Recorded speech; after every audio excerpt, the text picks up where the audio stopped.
Bonjour à tous, bienvenue sur cette vidéo pour nous allons vous expliquer une nouvelle leçon. Alors, si c'est la première fois que tu vois notre chaîne, n'oubliez pas de t'abonner et activer la cloche de notification pour ne rater aucune de nos prochaines vidéos. Alors, on commence. Donc, aujourd'hui, on va vous donner une leçon de conjugation. Donc, on va vous montrer comment conjuguer le verbe avoir et être au présent de l'indicatif. Donc ñu ne ñu leen siyaare ndax bi la doog yam ci vidéo bi nga abonné te bës ko def notification bi su ko defee nga mën a jot suñu vidéo yëpp da nga partage ko tamit aussi bul fàtte aimer vidéo bi. Donc tey dañuy indi beneen leçon de conjugation. Leçon de conjugation bi indi mooy maanaam dañ leen di wan naka dañuy conjuguer verbe avoir ak être au présent de l'indicatif. Donc il faut savoir que le verbe avoir et être donc sont des verbes plus utilisés actuellement. Voilà, donc avoir ak être dañoo nekk ay verbes yoo xam ne dañu leen gën a utiliser loolu moo tax ñu indi ko tey pour wan leen naka lañ leen di conjuguer au présent de l'indicatif. Donc il faut savoir que aussi le verbe avoir et être ce sont des verbes du troisième groupe. Donc qui ont des terminaisons différentes. Donc la vidéo passée on avait dit les trois groupes de verbes. Donc en conjugation de français, on a trois groupes de verbes. Les verbes du premier groupe qui se terminent par ER, les verbes du deuxième groupe qui se terminent par IR, et les verbes du troisième groupe qui ont des terminaisons différentes. Vidéo yi passé waxoon nañ leen ni ci français am na ñetti groupe de verbes lañu am ci conjugation français mi verbe premier groupe, verbe deuxième groupe ak verbe troisième groupe. ñu wax ni verbe premier groupe mooy verbe yi nga xam ne ñoo bokk même terminaison ER. Verbe deuxième groupe mooy verbe yi nga xam ne ñoo bokk même terminaison IR. Léegi verbe troisième groupe mooy verbe yi nga xamante ni ñoom seen terminaison yi dañuy wute. Donc loolu moo tax ñu indi ci ay quelques verbes yoo xam ne dañoo nekk verbe plus utilisé maanaam verbe yi ñu gën a utiliser pour wan leen naka lañ koy conjuguer au présent de l'indicatif muy avoir ak être. Voilà, donc avoir ak être lañ indi tey pour wan leen naka lañ koy conjuguer parce que dañoo nekk ay quelques verbes ay verbes plus utilisés loolu moo tax ñu indi ko pour wan leen naka lañ leen di conjuguer au présent de l'indicatif. Donc avant de commencer, on va lire quelques phrases. Donc ici, Cheikh Ahmadou Bamba et El Hadji Malick Sy sont de grandes religieuses. Ils ont un grand-parent commun. Soxna Maam Maram Mbacké. Donc question. Quels sont les verbes employés dans la première phrase? Indique leur infinitif. C'est la première question. La deuxième question. À quel temps sont-ils conjugués ces verbes? La troisième question et la dernière aussi. À quelle personne sont-ils conjugués? Donc gars yi première question dani verbe yi ñu jëfandikoo ci phrase yi yan verbe la joxeel seen infinitif donc on a infinitif verbe. Deuxième question ban temps lañ leen conjuguer maanaam verbe yi ban temps lañ leen conjuguer présent wala passé wala futur. Troisième question yan personne lañ leen conjuguer première personne du singulier wala deuxième personne du singulier wala troisième personne du singulier. Voilà, première personne du pluriel wala deuxième personne du pluriel wala troisième personne du pluriel.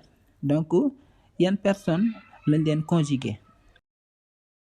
Donc avant de répondre les questions, on va vous montrer comment conjuguer le verbe avoir et être au présent de l'indicatif.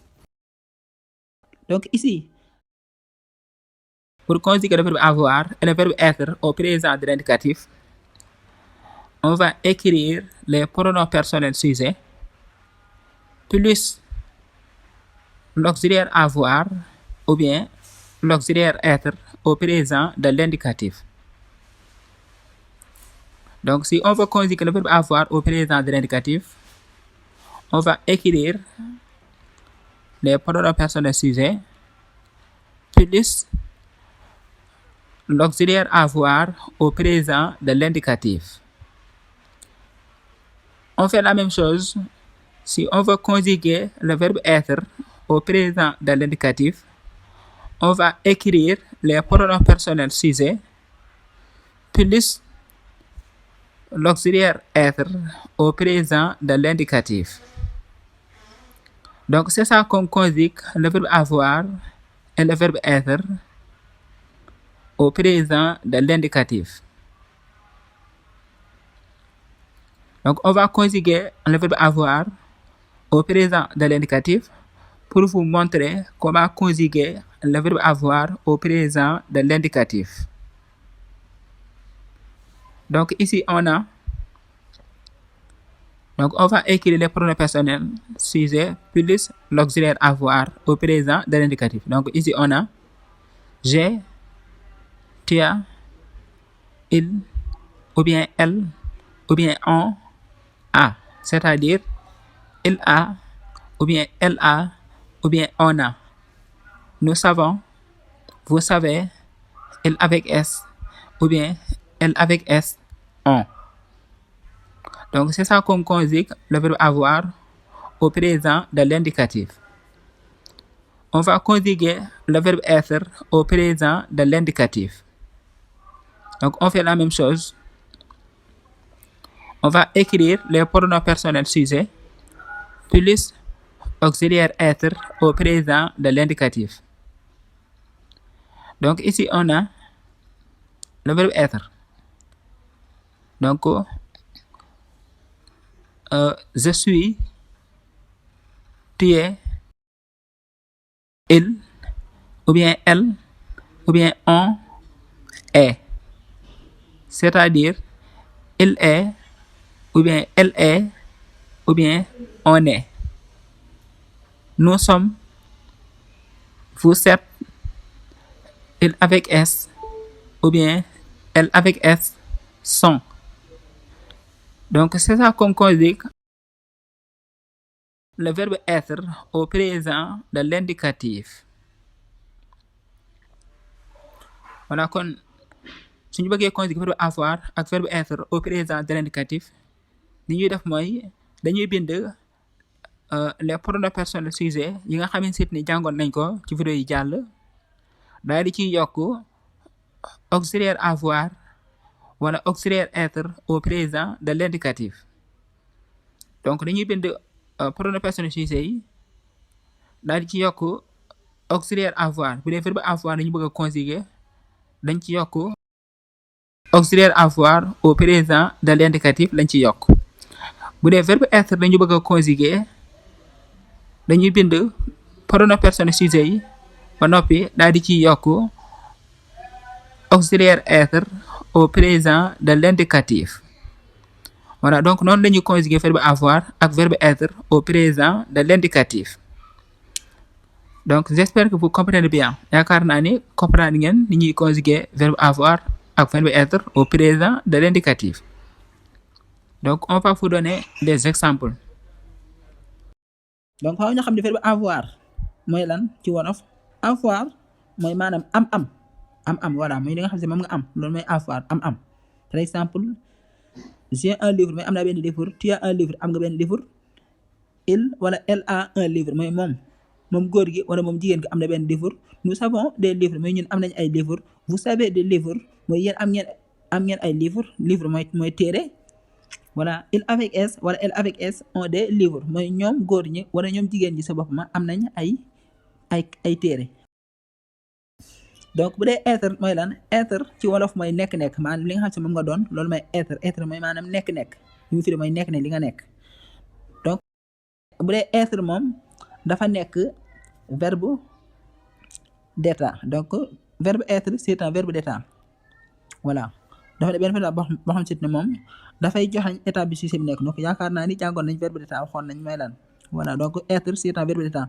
Avoir nag moom dafa nekk verbe d'action voilà donc être mooy nekk exemple comme ma daan ni je suis un élève mooy man ab élève la tu es un élève mooy yow ab élève nga il avec il sans s voilà elle sans s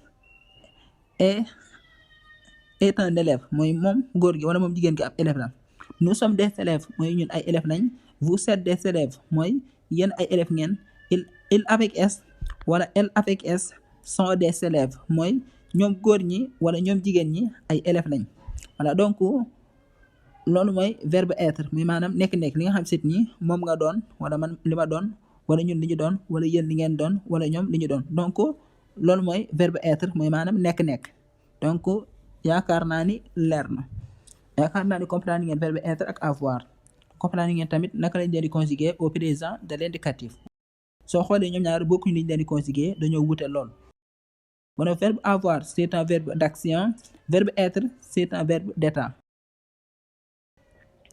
donc c'est ça leur différence voilà donc lu may seen différence ñoom ñaar donc ñoom ñaar ñoo bokk même groupe ñoom ñaar ñëpp dañoo bokk ci verbe troisième groupe voilà avoir ak être xaw ñoo xam verbe troisième groupe ñoom ñoo ci xaw a gën a jafe ni ñu leen di conjuguer parce que ñoom dañoo bëri te bokkuñu voilà bu dee verbe premier groupe ak verbe deuxième groupe moom ñoom neex na ñoo conjuguer parce que bu dee verbe premier groupe yëpp verbe premier groupe yëpp ñoo bokk ni ñu leen di conjuguer verbe deuxième groupe tamit yëpp ñoo bokk ni ñu leen di conjuguer ci temps yëpp voilà bu dee verbe troisième groupe nag ñoom ñoo xaw a naqaree conjuguer parce que ñoom seen terminaison yi dañuy wute bu dee verbe premier groupe ñoo bokk même terminaison verbe deuxième groupe bi seen ñoo bokk même terminaison moo tax ñoo bokk ni ñu leen di conjuguer mais bu dee verbe troisième groupe nag ñoom seen termination yi dañoo wuute waxoon nañ ko am na yoo xam ne seen termination dafay nekk re am yoo xam ne day nekk owaar par exemple ici avoir ak être dañoo nekk ay verbe troisième groupe yoo xam ne seet nii avoir termination verbe bi dafa nekk owaar être termination bi verbe bi daal di nekk re donc loolu moo nekk différence de verbe troisième groupe bi moo tax ñoom dañoo xaw a naqaree conjuguer j'espère que vous comprenez bien yaakaar naa ni comprendre ngeen bu baax. Donc, avant de terminer, on va répondre les questions qu'on a posées la première fois. Donc, ici, la première question, on nous dit quels sont les verbes employés dans ces phrases. Indique leur infinitif. Donc, les verbes employés dans ces phrases sont si Ahmadou Bamba El Hadji Malick Sy sont. Donc, sont, c'est le verbe employé dans la première phrase. La deuxième phrase, ils sont un grand-parent commun.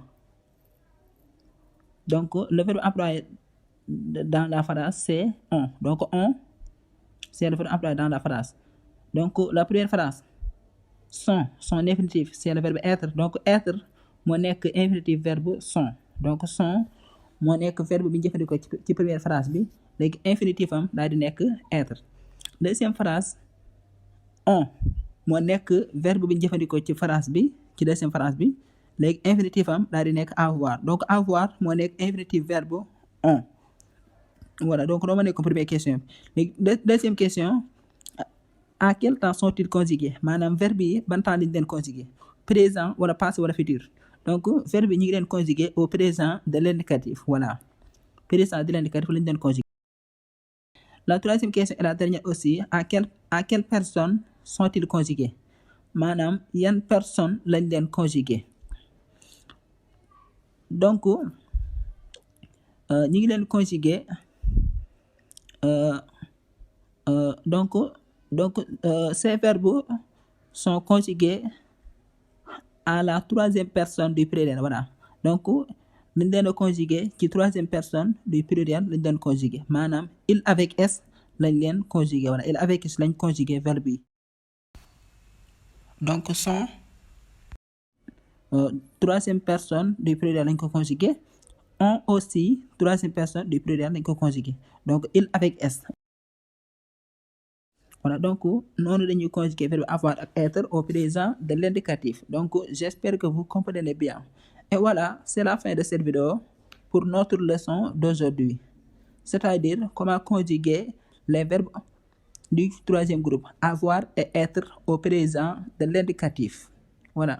J'espère que cette vidéo vous a plu. N'oubliez pas de nous laisser un petit pouce bleu et partagez aussi. Donc, merci. Nous vous remercions de votre attention. À bientôt pour de nouvelles vidéos.